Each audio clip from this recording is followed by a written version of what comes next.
Here's my presentation on how you're supposed to win in every card game. So if you're starting up a new card game hobby, if you're going to play with your friends, or if you're looking into it, you're probably going to ask the first thing, which is, what are you supposed to do in the game? And generally for card games, the recommended thing to do is to try to beat your opponent. Unless, of course, you're playing Commander, but if you're playing Commander, that's a whole separate can of worms. I'm not going to get into Commander in this video. That's far too out of the scope for me. So today, we're going to be talking about Magic, Hearthstone, Pokemon, and Yu-Gi-Oh! And I'm going to be explaining to you. So we're going to start off with Magic here. Now, Magic, you start with a cool 20 life, and your goal is to reduce your opponent's life to 0 before yours gets reduced to 0. Now, you may be asking, how are you supposed to get your opponent's life to 0? And that's where spells, like instants and sorceries, are going to come in. You got a spell like Lightning Bolt here, simply does 3 damage to a creature or to a player. So, you play it on your Lightning Bolt, deal 3 damage, they're down to 17. You're that much closer to winning. And then you also have the reverse effect. You got this card, Chaplain's Blessing here, 1 mana, you gain 5 life. So now you're 5 life further away from dying. And you can overheal in Magic, so you can play this card anytime, and it'll give you a little bit of a buffer for your dying. Now, that being said, while spells and sorceries and instants are pretty good at inflicting damage or helping you win the game, the real meat is the creatures. The creatures, like this card, Monastery Swiftspear, a great example of an aggressive creature that's meant to kill your opponent powerfully and fast. This card has a 1/2 and has haste, so meaning it can attack the turn it comes in, immediately applying pressure to your opponent, and it's got the prowess keyword, meaning that if you cast any non-creature spell, it gets a little bit bigger, so it can inflict even more damage to your opponent. So while we have the aggressive end of the spectrum with Monastery Swiftspear, we also have the more controlling end of the spectrum with Wall of Omens. This card's a 0/4 defender, meaning that it can't attack, and even if it could attack, it wouldn't be able to do any damage. Now, when this card enters the battlefield, it draws you a card, meaning that you get a free body on the board that you can help use to protect your life total, and you get a free card that you can use to further bolster your plays during the game. Now, about all these cards, there's no hard and fast rules about what cards are aggressive and what cards are controlling. Cards certainly have a direction that they lean. It'd be hard to play aggressively with Wall of Omens, for example, but you can still play Wall of Omens in a more aggressive leaning deck because it still gives you that card. Cards like Monastery Swiftspear can still be used to block in a pinch, and Lightning Bolt, even though it's generally considered an aggressive card to hit your opponent in the face, you can still use this card to clear the board. There are some strategies that arise from these different mechanics that go on in Magic, and you're going to see a lot of them. They generally range from the fast, the medium, and slow end of the spectrum, so you'll have different decks that go at different speeds and tend to win the game at different times. Starting on the fast end of the spectrum, we got aggro. For your aggro decks, you're going to have classic, aggressive, small creatures. Here's one from Standard that we got right now called Higher Claw. It's a 1/2, and whenever you attack with it or any other lizard that you have, it deals 1 damage to your opponent. And it also has an activated ability that benefits if your opponent has lost life on the turn. This card benefits a lot from attacking a lot, and reducing your opponent's life total to activate its ability, and also just applies a lot of damage to your opponent. Aggro decks are also frequently the decks where you're going to have a lot of removal spells that are dealing damage. So cards like Shock and Lightning Bolt from earlier are really powerful for not only going to your opponent's face and finishing them off when they're at 2 life or less, and they are also effective for clearing your opponent's small minions off the board, allowing your cards like Hired Claw to attack in more frequently. In addition to making your creatures attack more frequently, Monstrous Rage is another example of what is called a pump spell. This card you can play on your creature, and it'll give it a stat buff that'll allow you to attack into your opponent more regularly and more aggressively, dealing damage directly to your opponent's face if nothing's in the way. Then we have the mid-range decks on this side of the spectrum. These plan to win the game at a more slow pace, but not quite so slow as a slower controlling deck we're going to see later. Deep Cavern Bat is a great example of a mid-range creature that's seeing a lot of play in Standard right now. This 2 mana 1/1 has flying and lifelink, meaning it gains you life when it hits your opponent, and also gains you life when it enters into combat with any creatures. Therefore, you can gain life against more aggressive decks to kind of bolster yourself. Not to mention that it has an ability that attacks your opponent's hand by removing any non-land card from it when it comes into play. This way, against slower decks, you can remove key pieces that they need to win the game, and against aggro decks, you can play it down and start gaining life to keep up with their aggressive pushes. Go for the Throat is an example of a removal spell that many mid-range decks like to run. This card says destroy any non-artifact creature, meaning against aggressive decks, you can kill their small guys for relatively cheap at only 2 mana, so you can keep up on board with them and not die, and against slower controlling decks, you can hold Go for the Throat until your opponent plays a relevant creature that you want to kill with it. Anything bigger than 2 mana will give you a powerful discount because you only paid 2 mana for the Go for the Throat, and they probably paid much more. This is also a deck where you're very reasonable to see lots of Planeswalkers seeing play, as Planeswalkers generally range from the 3 to about 6 mana range and have several effects that benefit you in multiple situations. Liliana of the Veil, for example, here has an uptick that makes both players discard a card, and if both players are discarding cards, that means that you can dump your whole hand onto the field and force your slower control opponents to discard their valuable cards from their hand when they have no other option to. However, Liliana also has a -2 that forces a player to sacrifice a creature, meaning that against aggressive decks, you can reduce their creature count account by playing down Liliana, making them get rid of one of their creatures. If they only have one creature, this means that Liliana will be a threat on board that they'll have to answer in the game later, and also protect your life total by taking damage. Planeswalkers, super powerful, and definitely home in mid-range decks. Now we're going to get to the slowest end of the spectrum, and the decks that plan to win in the absolute late game, the control decks. Control decks will play cards like Deduce, which allow them to draw cards. This card specifically draws and then investigates as well, giving you a clue that you can use to draw additional cards. These slow control decks love just drawing many cards and running your opponent out of cards when you simply have more from cards like Deduce. Now, these decks do struggle with aggro and mid-range decks trying to kill them before they can set up their value engines. So they play cards like Sunfall, which allow them to exile all creatures, and Sunfall even has the little benefit of giving you an incubate token where X is numbered to the creatures that you exiled. So you get a big creature equal to the number of creatures that you removed by playing the Sunfall, not only stabilizing you, but also giving you a future creature to stabilize you even further. And finally, the most iconic card from control decks has to be cards like 3 Steps Ahead that say counter target spell. This card for 3 mana can be almost any spell in the entire game unless that spell specifically says it cannot be countered. This way, control deck can pick and choose specifically what they want to answer from their opponent, and also 3 Steps Ahead has even more benefit on top of that because you can both counter spells and use this for value because it both draws cards and creates clones of creatures that you have in play currently. This card really does it all and shows why control is so powerful in the late game. If you can activate all 3 of these effects on a card like this, you will easily outrun your opponent in terms of card advantage. There are some notable exceptions to the 3 basic standard speeds and decks that run along those times in Magic. That's, for example, we have a ramp deck. So ramp decks tend to play cards like this Heaped Harvest here, which allow you to search your deck for a land and immediately put it into play. And not only does Heaped Harvest do this once, you can do it twice when you sacrifice it again. This way, you can basically skip the mid-game portion of the game by early game playing cards like Heaped Harvest, and then the mid-game portion of the game gets completely bypassed because you have additional lands to cast additionally large creatures. A great example of a large creature is Atraxa Grand Unifier. This one is seeing an absolute ton of play in Magic right now, and this card is a 7/7 for 7 mana.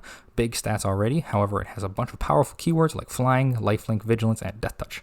Not to mention that when Atraxa comes in, it gives you a bunch of additional cards off the top of your deck and puts them into your hand. So by playing cards like Heaped Harvest, you can ramp up to a card like Atraxa, and even though you spent a bunch of cards doing nothing but putting lands into play, it doesn't matter because you can slam down Atraxa, refill your hand, and give yourself a big lifelinking body to hold off aggro decks.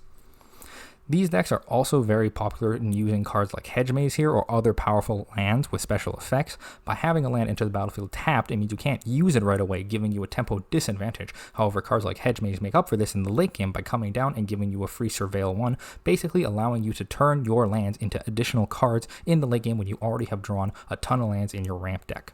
Now, in addition to ramp, we have combo, and it was hard to find cards that really combo in standard. More combo decks are more traditionally played in older formats in Magic the Gathering. So we have this old card called Ancient Stirrings that lets you look at the top 5 cards of your deck, reveal a colorless card, and put it into your hand. This card is a classic card that would be used to dig through your deck for specific things that you need to set up your combos in your deck. One of the combo pieces that doesn't get found by Ancient Stirrings, but the other half does, is Through the Breach. Through the Breach, 5 mana card, puts a creature from your hand into play and gives it haste, meaning you can attack right away. However, you have to sacrifice the creature afterwards, meaning that the creature that you put down has to be pretty worthwhile to place into play. So naturally, we just play the biggest creature in the entire game, Emrakul the Aeon's Torn. This card's a 15 mana, 15/15, and it has flying and protection from color spells, meaning your opponent will struggle immensely to deal with it. It gets haste, so it can immediately attack your opponent and trigger its Annihilator keyword, forcing your opponent to sacrifice 6 of their permanents. This card, combined with Through the Breach and a number of other cards to search for Through the Breach and Emrakul's Aeon's Torn throughout your deck, will basically allow you to dome your opponent for 15 damage, reducing them to 5 or less life, guaranteed, and force them to sacrifice most of the cards on their board, usually winning you the game in one hit. So this is how combo basically sidesteps the entire idea of slow, fast, mid-range decks. All of these decks are basically focused on timing, whereas combo is all focused about just getting to the combo as fast as possible, no matter what. Alright, next up I'm going to talk a bit about Hearthstone. So in Hearthstone, you are still trying to reduce your opponent's life total to 0. However, in Hearthstone, you start with a cool 30 life. We've bumped it up a little bit since Magic. So this way, if you play, cards that were, similar to Magic, they'll be weaker, right? So how do you get there? Well, you got your spells, just like in Magic. You got Lightning Bolt. Remember this card from the Magic section? Well, this way they just copied the homework and they made the card that also does 3 damage. However, this card costs a little bit more because it has Overload 1. Even though you have less life in Hearthstone, don't think about that too much. And you got cards like Flash Shield, which also heal you for 5. Now in Hearthstone, this card's a little bit worse because you can't heal over your total health of 30, but you can heal your minions in Hearthstone because minions take permanent damage in Hearthstone. So a little bit of a trade-off there. Not to mention that you also, of course, have minions. In Magic, they're creature. Here we've changed it a little bit. They're called minions. It's a little bit different. With cards like Flame Imp here. It's a 3/2 for 1 that does 3 damage to you. Classic example of an aggressive creature. You're going to play it down, does 3 damage to you, but then this minion can attack your opponent for 3 on the next turn, and then that will help you build up tempo over time because you got this guy and you dealt 3 damage to your opponent and can repeatedly do that until they deal with your Flame Imp. Now, an example of a defensive minion would be Needle Rock Totem. This is a 2-mana 0/2, and at the end of your turn, you get 2 armor and a card. This card, with 0 power, also cannot attack or really do anything. However, getting 2 armor helps you last longer against aggro decks, and drawing a card helps you last longer against control decks. Now, just like Magic, there's no hard and fast rules once again. You can play Needle Rock Totem in an aggro deck if you need to draw additional cards to push through your win cons. If you wanted to use Flame Imp to trade off against another minion for defensive purposes, that's totally acceptable. Same thing with Lightning Bolt, same thing with Flash Heal. They can be used in aggressive and defensive positions, just depends on your deck that you are playing. Now, about the strategies in Hearthstone. Hearthstone also has the same system as Magic with mana, meaning that the fast, medium, slow archetypes still apply here. So we got the aggro decks.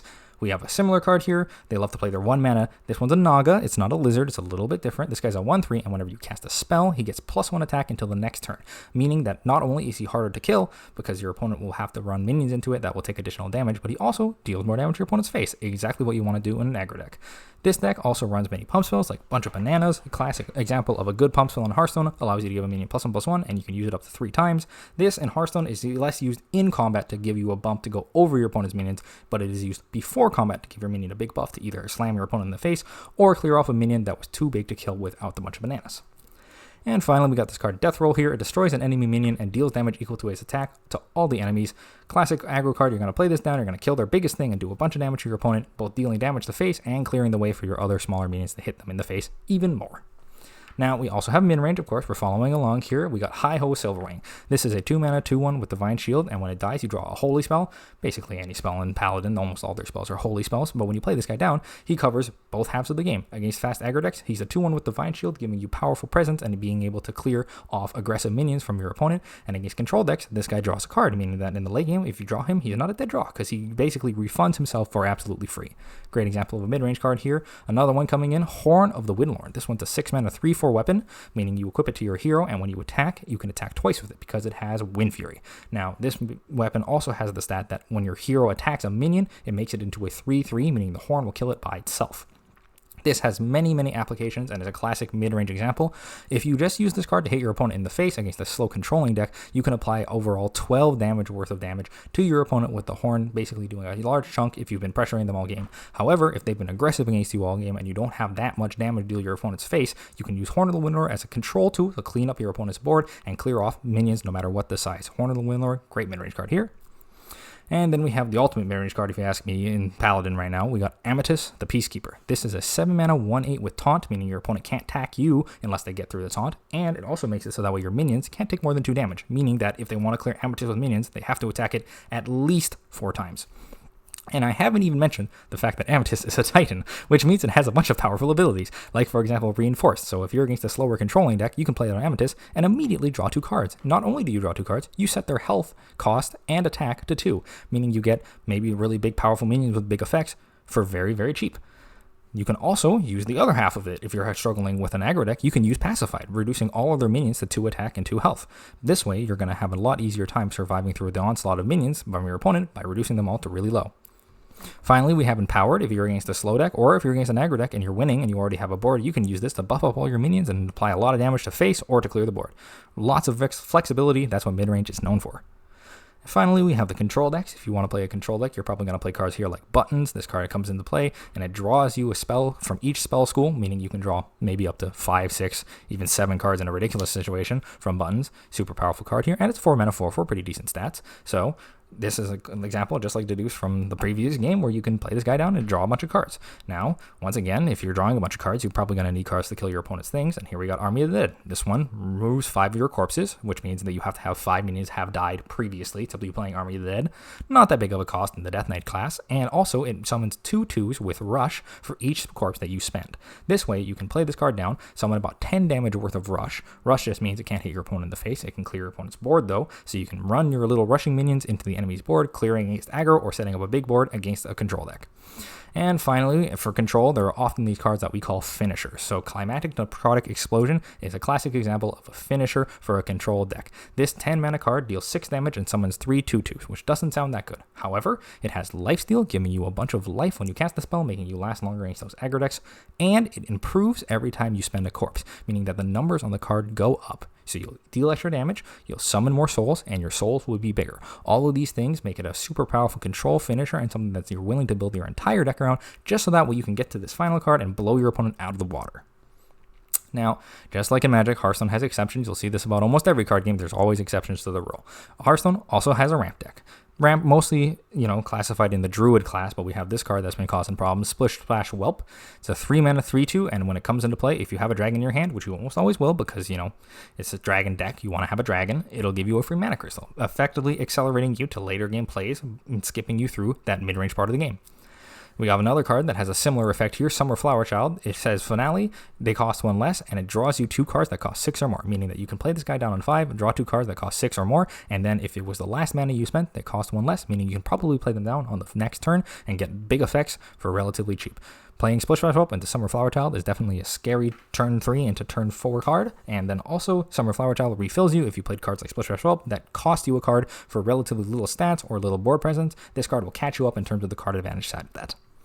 Now, if you want to catch up in terms of the board presence side of that, ENR is what's going to hook you up. This is another massive ramp payoff at 10 mana for a 5/7, which sounds pretty small, but each time you use any ability on ENR, all of which are insane, you get a 5/5 with Taunt, basically giving you a 10-12 worth of stats for 10 mana by default. And I haven't even gotten into the abilities, which is where the card gets really crazy. Because one of the abilities is to give you all the mana back, basically making this card a 0 mana 10-12. So that's probably one of the better abilities to use. But even if you don't have anything else to do, you can still use this for super powerful effects, such as restoring your hero to full health. Have you been struggling all game and you're about to die? Well, you can just click Bountiful Harvest and all of a sudden, you're not going to die anymore. Sounds pretty good. And finally, we have the card Spontaneous Growth that you can get off of this thing, which allows you to draw until you have a full hand, basically meaning that even if ENR is the absolute last card in your hand, it'll still give you a massive amount of value and a huge board presence. The card really does everything. Combo, another classic archetype that Hearthstone just basically copied from Magic. I mean, I know it's not Hearthstone, it's a little bit complicated, but we're not going to get into it here. Combos in Hearthstone are a little bit different from combos in Magic because we have this thing called spell damage, which makes it so that your spells do more damage. So gaining +1 spell damage means your spells will do +1 damage. Pretty straightforward to follow that there. Now, because they only do +1 damage, you're going to want to cast several spells in the same turn, and using cards like Lifebinder's Gift, this becomes achievable. This card reduces the cost of all the spells in your hand by 1, and by reducing the cost of all your spells in hand, you can spam many spells that you weren't meant to play in one turn all at the same time. So if you combine this with a card like Sparkling File, which allows you to deal 2 damage, bump to 3 from Magical Dollhouse, bump to 4 if you have a couple of them, and it also discounts the next card you play on this turn by the amount of damage you deal. So if you can increase your spell damage, if you can reduce the cost of the Sparkling File, you can get a large mana discount in addition to the damage that Sparkling File already deals, allowing you to go for massive, spammy, multiple card combos, bursting your opponent down for tons of damage. Alright, now it's time for Yu-Gi-Oh! Now Yu-Gi-Oh! You're still trying to get to 0. That's the common thing amongst all these 3 games. You're trying to get your opponent to 0. But the difference is you start from 8,000, which is a little bit, I don't know if you noticed, it's a little bit more. But don't worry, it's not that different from other card games because they accounted for this by making the damage numbers very much more fitting. That's how we get there. We got spells and we got traps. So equivalent to spells in Magic or equivalent to spells in Hearthstone, we have this trap card, Secret Barrel, which you can flip up to deal 200 damage to your opponent for each card in their hand and on their side of the field, usually dealing a decent chunk of damage. Burn spells tend to be a little bit weaker in Yu-Gi-Oh! In comparison to other games. Now, talking about weaker, life gain spells also tend to be weaker in Yu-Gi-Oh! This is an incredibly weak example in Moon Yang Curry, but it is the classic example of a card that gains you life. This one only gains you 200, which is effectively nothing. This card really doesn't deserve the slot it fills, but there are other life gain cards in Yu-Gi-Oh! And most of them heal for a decent amount, but not tons to make the big difference in the duel. Now we have the monster cards. Now this is Yu-Gi-Oh!'s bread and butter. While spell and traps are classic, monsters are where you're going to be at. Look at this monster here, Blackluster Soldier Envoy of the Beginning. This is an iconic monster. It's got 3,000 attack points, meaning it chunks your opponent for a third of their life by himself. Not to mention that he can special summon himself out, basically being summoned for free if you have a light and a dark monster in your graveyard. Not only that, but he also has a really powerful effect, allowing you to either banish a monster from the field, destroy anything at the cost of your attack, or you can say that BLS here can attack 2 times, basically chunking your opponent for almost all of their life in one turn. So because Yu-Gi-Oh has no summoning sickness mechanic, and because this guy can summon them up for free, this is one of the most powerful cards in the game, and it's pretty easy to see why. If you play this card out any turn before turn 1, or even on turn 1, for example, you can definitely get a massive advantage out of this card. For a more tame example of a defensive card, we got here Wind Up Zenmates. This card is an XYZ monster, which means you need 2 monsters that are level 3, and you put them together to make this guy from your extra deck, which is a pile of cards that you have access to all the time in Yu-Gi-Oh! Now, if you summon this guy, he's got a higher defense stat than his attack stat, so you're probably going to want to put him in defense position, meaning that his defense stat is the one that gets inflicted on, rather than his attack stat. Not to mention that he can't attack when he's in defense position, obviously, but that is the trade-off you make when you're making a more defensive card. Now, this card also has the ability that if he were destroyed, you can remove a material from his card, and during the end phase, if you did do that, you can destroy a card on the field. Super powerful effect here. You play this guy down, you remove material from him, you start destroying your opponent's things. He's a huge pain to deal with, and definitely a good example of a card you want to play defensively. Now, that being said, I'm talking about cards to play offensively, cards to play defensively. Doesn't really matter that much in Yu-Gi-Oh! You have hard and fast rules, basically don't exist. You can play aggressive cards defensively and play defensive cards aggressively. It just depends on not only your deck, but the situation your deck finds itself in and the matchup you're against. Now, here's the thing about Yu-Gi-Oh! Strategies. It doesn't really go along the fast, medium, slow route that the other 2 card games I've shown you have, because it's really nuanced. You have a generic extra deck, which is basically meaning that there's cards in the extra deck that almost any deck can play, and you can see from basically any matchup. One I remember distinctly is Baron here. Baron de Fleur says once per turn, you can target one card on the field and destroy it, meaning it's a super powerful card when you play it down. And once while face up on the field, you can activate as a quick effect, which means you can activate this on your opponent's turn. You can negate the activation of a card or effect.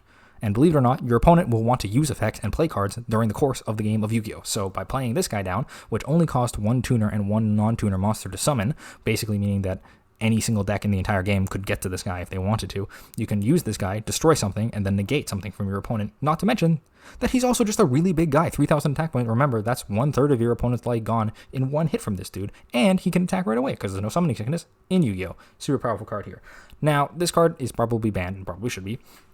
But we got examples of other cards that are super powerful here. We got SP Little Knight here. This is a card that you can summon with 2 effect monsters, and it's not that big, only 1,600. However, if you use a Link, a Fusion, a Synchro, or an XYZ to summon this card, you can use its ability to banish a card on the field and also banish a card on your side of the field, and then they come back later. Now, this effect is definitely less powerful than Baron we saw earlier. However, by using effects like SP Little Knight, you can disrupt your opponent's plays, and you can get things that are really hard to get out of the way for the relatively low cost of 2 effect monsters. Because effect monsters, well, basically every monster that you're going to see in Yu-Gi-Oh! Tends to be an effect monster, because monsters with effects tend to be pretty good. So SP Little Knight, really easy generic option that you can basically slot into any deck, and it gets even stronger when paired with this next card, IP Masquerena. So IP Masquerena says 2 non-link monsters. Once again, this literally could be almost anything you want. Almost all monsters in the game are not link monsters. So that's a pretty simple thing to require. And also, during your opponent's phase, when you have IP Masquerena, really low attack stat, right? However, before your opponent can do anything on your main phase, you can use her ability to link summon a link monster using materials on your side of the board, meaning that you can summon SP Little Knight on your opponent's turn. And not to mention, when you summon SP Little Knight, she immediately gets rid of something. So if your opponent's comboing off, you have IP Masquerena in play, send away another effect monster, summon out your SP Little Knight, and boom. You can answer any monster on your opponent's side of the field right away, whenever you want, generically from the extra deck in any single deck. This is a classic part of Yu-Gi-Oh! That has been prominent in many a deck. So we got the generic cards that you can see slotted in any deck, and then we have the archetype-specific cards. Now, Yu-Gi-Oh! has way too many archetypes to go through. I could never get through them all in one video. And if that's a video you want me to make, let me know, because I do not think I could reasonably go through them all in a short amount of time. But I'm just going to talk about Snake Eye Ash, because this is the deck at the top in the metagame now, and this is the deck that if you're playing Yu-Gi-Oh! Right now, you're going to see this deck. So this card comes down, it's only a 1-star, so you can summon him basically as you want, and if you normal or special summon him, you can add a level 1 fire monster from your deck to your hand, and then he has some other effects that are powerful, like you can send 2 cards from your control of the graveyard, you can special summon a Snake Eye monster from your deck, so if you have, other Snake Eye cards in play, you can use your Snake Eye right away, and then get more Snake Eye stuff, and then the card you're probably going to look for with Snake Eye Ash all the time is this card, Snake Eye Poplar. If this card is added to your hand, except by drawing it, start to searching it with Snake Eye Ash, look at that, you can special summon it, and when the card is normal or special summoned, you can add a Snake Eye trap spell from your deck to your your hand. Well, look at that. So you get the Snake Eye Ash, which gets you the Poplar, which gets you the spell. You want to see the spell? Well, here comes the spell. We got Original Sinful Spoils Snake Eye. This card lets you send a face-up card you control to the graveyard, like Snake Eye Ash or Snake Eye Poplar, and then you can special summon a level 1 fire monster from your hand or deck. Oh, well, look at that. You can go get any level 1 Snake Eye monster like the 2 I've already shown you. Now, these cards are notable that you all have once per turn effects on them, meaning that you can't do this forever, because if you haven't noticed, you could loop these forever and get an infinite amount of material off of these cards to summon whatever you want. So all these cards have once per turn limiters on them, meaning you can't do it more than once per turn.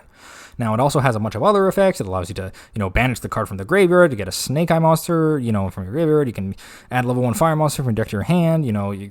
All these cards just do so many things, and this is why it's so hard to talk about specific archetypes in Yu-Gi-Oh! Because every card does like a million things, and it's really hard to understand how the deck plays until you either get your hands on it or watch a replay of it. So you're wondering, okay, so you got all the stuff in the extra deck. Those are probably the cards you're using to win the game or cards you're using to disrupt your opponent. And then you got all the main deck cards that are, combo enablers, cards that get you lots of cards out of your deck. You got boss monsters you're going to bring down, beat up your opponent. What else even is there in the game besides the big things? You got hand traps, you got board breakers. These are the ways that Yu-Gi-Oh! Players combat all these powerful combo plays. Pretty classic example here. We got DD Crow. Quick effect. You can discard this card to your graveyard. Target one card to your opponent's graveyard. Banish it right away. So any card with a graveyard effect that you want to get rid of, you can just send your DD Crow right away, and then boom, card's gone. No longer need to worry about it. Nibiru, this is definitely one of the hand traps in the game. If you look at this guy during the main phase, if your opponent normal or special summoned 5 or more monsters this turn, which basically means if your opponent is trying to combo off, which usually your opponent will do, you contribute as many face-up monsters on the field as possible, and if you do, you special summon this card from your hand. So basically, you remove everything, and then you summon a big Nibiru on your side of the board. Now, your opponent does get a little bit of a consolation by getting a Primal Being token on the field, and its power becomes, basically equal to the power of the tributed monsters. So your opponent does get a little bit of consolation, but it's not that much consolation when you take away, everything they had, and then you give them one thing. That's definitely a good deal, and you, remember, only had to pay one thing in the Nibiru. Now, if we're talking about hand traps, you definitely got to talk about Ash Blossom of Joyous Spring. This card, man, I remember when this card was released, it made waves. So this card, when your opponent activates any of the effects of either adding a card from their deck to their hand, something we saw a ton in the Ash deck right there, special summoning a card from deck, another thing we saw a ton in the Ash deck there, or send a card from their deck to the graveyard, which definitely you'll see a lot in a lot of different decks. They love to send cards from their deck to the graveyard. You can get rid of your Ash from your hand, and you can just negate the effect. So almost all of the super common Yu-Gi-Oh! Decks love to do Ash Blossom-ish effects on their turn, and having Ash Blossom in hand is just a classic way to say, no, I don't think you're going to combo up with that card. No, thank you, sir. So hand traps, definitely one way that Yu-Gi-Oh! Combats all this chicanery. And now we got board breakers. Winged Dragon of Ra Sphere Mode. Now, this card has a lot of text. The only text you really need to read is this requires 3 tributes from either side of the field to normal summon on the side of the field. So what you can do is you can summon the Wind Sphere Dragon of Ra mode on your opponent's side of the board by tributing 3 of their monsters, and that way you play one card, your opponent tributes 3 of their monsters. Boom, problem solved. 3 monsters. Doesn't matter if they can't be destroyed by battle or anything. You use this, you tribute them off, boom, they're gone. Board destroyed. If you want to see a board getting destroyed, you can look at this card here, Lightning Storm. This is a spell card that says, if you control no face-up cards, which is pretty easy to do if you're going second, you can either destroy all attack position monsters your opponent controls, which means that, all of the board that they just set up, you can just wipe away right away, or you can destroy all spell and trap cards your opponents control. So if they're less board focused and have a bunch of spell traps in the back, you can also destroy all of those. Now, you can only use 1 Lightning Storm per turn, but still, this card, super duper powerful at just completely blowing up everything on your opponent's side of the board. The cards that are hand traps that stop cards like Lightning Storm are a good example of why, there's cards in the game that stop your opponent from doing things, and there's cards in the game that destroy absolutely everything. Super high power level Yu-Gi-Oh! Board breakers. Now, the final one I want to talk about is one you can even use on your opponent's turn because it's a quick effect, and it's called Super Polymerization. This wraps back to the first point where, because you have a bunch of generic fusion monsters in your extra deck, you can use this card, discard a card, and special summon a fusion monster from your extra deck using monsters from your opponent's side of the field. This way, if you use Super Polymerization, you remove cards from your opponent's side of the field, and then you summon your own guy. So even though you discarded 1 card, you're still ending up basically up a card because you destroyed 2 of your opponent's things at minimum, and you summon your own guy onto the field. So Super Polymerization, super duper powerful. This card is real busted. All right, finally we're getting into Pokemon, which is the first game where your goal isn't to reduce your opponent's life total to 0.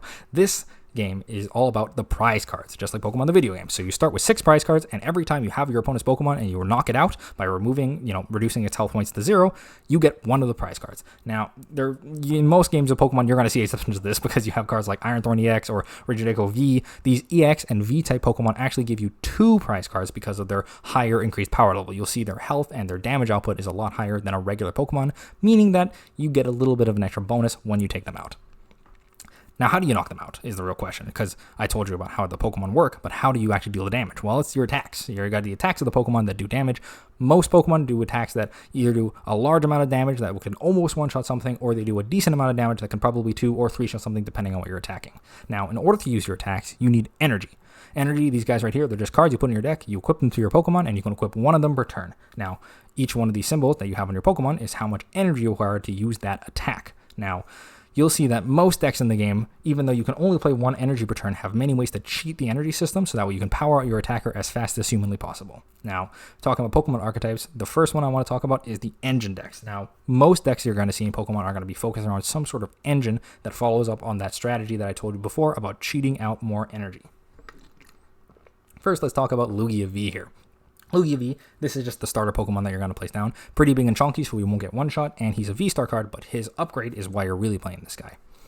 Lugia V-Star has a super powerful attack called Tempest Dive, which does 220 damage, massive amount of damage, can basically 2-shot anything in the game with that, and he also has a super powerful ability called Summoning Star. During your turn, you can only activate this once per game because it's a V-Star power, but during your turn, you can search your deck for 2 Pokemon that don't have a rules box, or like for example V-Stars or EX Pokemon in that, and put them onto your bench. Now, if you have these 2 Pokemon that don't have a rule box from your discard pile onto your bench, all you want to set up is getting more energy, right? And that's where Archeops comes in. So this card says once per turn, you can search your deck for up to 2 special energy cards and attach them to one of your Pokemon.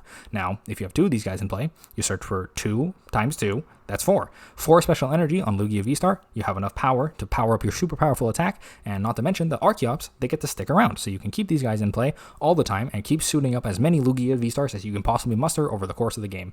Super powerful engine here, and once you get your Lugia V-Star in play and your Archeops in the graveyard, that's when your engine is online and you can start going off.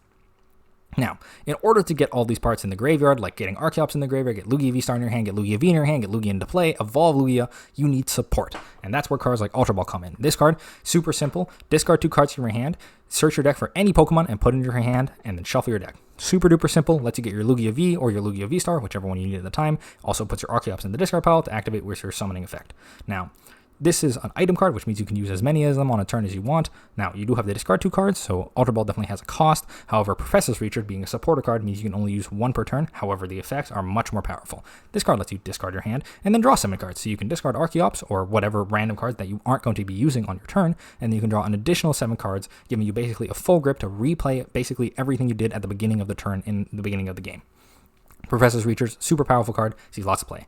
And Pokemon even has support cards for after you've set up. So you use your Professor Research, your Ultra Balls, other trainers and supporters to power out your big threats. And once your big threats are down, you can use tool cards to equip to them and give them even more power. Defiance Man here says if you have more prize cards than your opponent, i.e., you're losing the game, you can equip this to a Pokemon and it does 30 more damage to your opponent's Pokemon, basically powering it up so it can one-shot or two-shot Pokemon more regularly. Now, how do other decks combat this? Because obviously you're going to want to set up your engine, but you don't want your opponent to set up your engine. So how are you going to set up your engine while your opponent doesn't? Well, we got hand disruption effects, like Iono here. Now, Iono here says you shuffle your hand into your deck, and your opponent does the same, and then you each draw cards from your deck equal to the number of prize cards that you have remaining. So if your opponent is winning by a lot and has maybe 2 or 1 prize cards, they only get to draw 2 cards. But if you've been losing the game really hard, you get to draw up to 6, which is a definitely big, sizable difference, large card value. And if you can dismantle their combo and then play an Iono against them, they'll have a very hard time reassembling after the fact because they just have so few cards in comparison to you. We also have hand effects like Airy here, forces your opponent to reveal the hand and discard up to 2 item cards you find there. You look through your hand, grab their 2 most important item cards, maybe they needed that to make their turn work, and you just get rid of them. Very powerful effect. And we have probably my favorite example of these. We got the Unfair Stamp. Now, this one does have the, caveat that it is both a spec, which means you can only play one of these cards in your deck, and it forces your opponent to knock out a Pokemon on your side of the field for you to be able to use it. But this card's effect is basically the dream scenario for Iono. You play it, you shuffle your hand into your deck, your opponent shuffles their hand into their deck, and then you draw 5, and they draw 2. So you're going to have a large advantage because you have 3 more cards than your opponent that you can use to make plays, set up things, get your combo going, and your opponent has 2 cards, which means that if they don't already have their combo online, or if you've already dismantled their combo, they're going to have a very hard time keeping up with you.